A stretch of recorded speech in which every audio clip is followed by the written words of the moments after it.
Assalamualaikum warahmatullahi wabarakatuh. Shalom, selamat pagi. Perkenalkan, nama saya Marlin Ramadeta, NIM 222411374, Prodi Pendidikan Guru Sekolah Dasar, kelas I, semester 2, mata kuliah Kemampuan Berbahasa Indonesia. Oke, jadi baik anak-anak, hari ini kita akan belajar tentang strategi pembelajaran berbicara. Oke, jadi baik anak-anak, kita akan masuk pada strategi pembelajaran berbicara.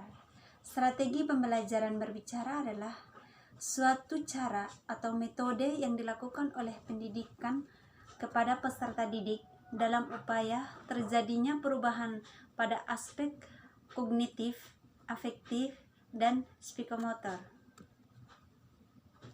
Secara umum, strategi pembelajaran yaitu cara yang dilakukan oleh seorang guru kepada peserta didik untuk membangun proses pembelajaran dengan memperhatikan seluruh komponen pembelajaran yang efektif untuk mendorong siswa mampu berkomunikasi dengan orang lain.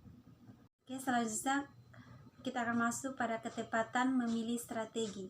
Nah, ketepatan memilih strategi terdiri dari 4 strategi. Yang pertama, menetapkan tujuan pembelajaran. Yang kedua, memilih media yang digunakan. Yang ketiga, menetapkan materi pembelajaran. Dan yang terakhir, strategi yang digunakan dalam mengevaluasi hasil pembelajaran. Selanjutnya kita akan masuk pada strategi pembelajaran KSUPP dalam kurung P. Nah, yang dimaksud dengan KSUPPP adalah K, kisahkan, S, siapkan, U, ulangi, P, pakai, P, pamerkan, P, pekerjaan rumah. Nah, yang dimaksud dengan strategi pembelajaran adalah strategi KSUPP merupakan suatu sarana keterampilan lisan yang berpusat pada siswa dengan suatu komponen menulis bersifat fakultatif. Jadi baik anak-anak, kita masuk pada strategi pembelajaran kuantum. Nah, yang dimaksud dengan strategi kuantum adalah strategi pembelajaran kuantum yang diterapkan melalui metode diskusi yang ditanya jawab dengan teknik koreksi sesama teman. Sebagai contoh aplikasi, strategi pembelajaran kuantum adalah pembelajaran menyampaikan pengumuman.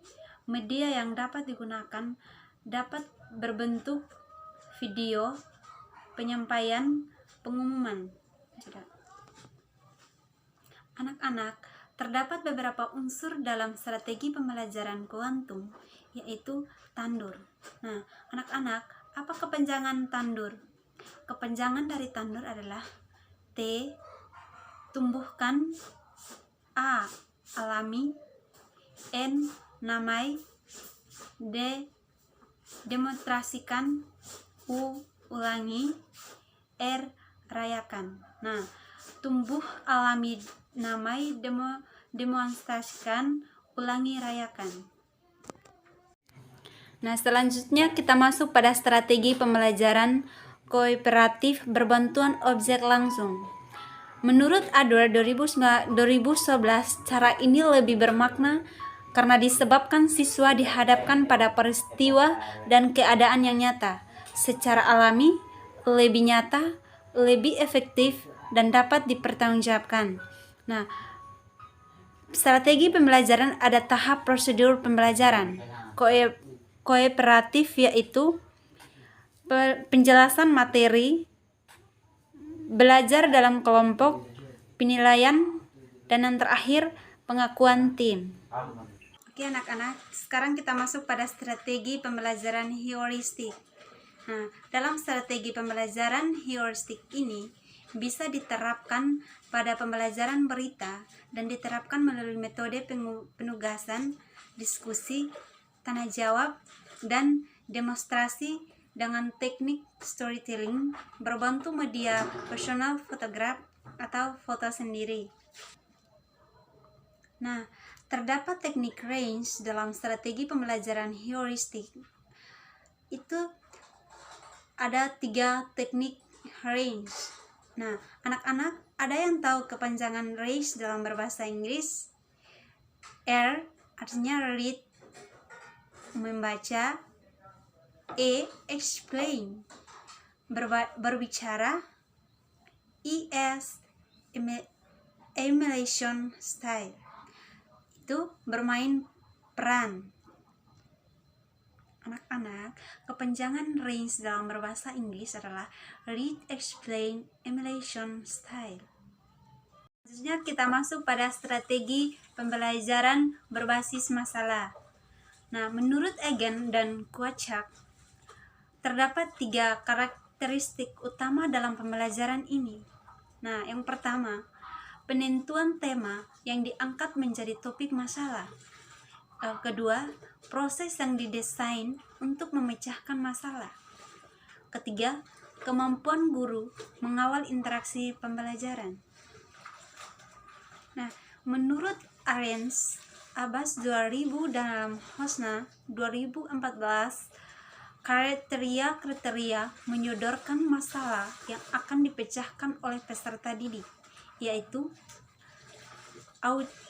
autentik, jelas, mudah dipahami, luas, dan terintegrasi berbagai mata pelajaran. Oke, jadi baik anak-anak, kita akan masuk pada tahap-tahap aktivitas berbicara pada proses pemecahan masalah.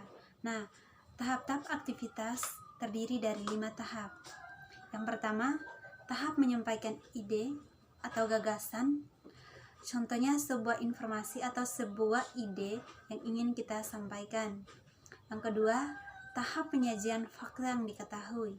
Contohnya sebuah peristiwa yang kita ketahui dan ingin mengajikan.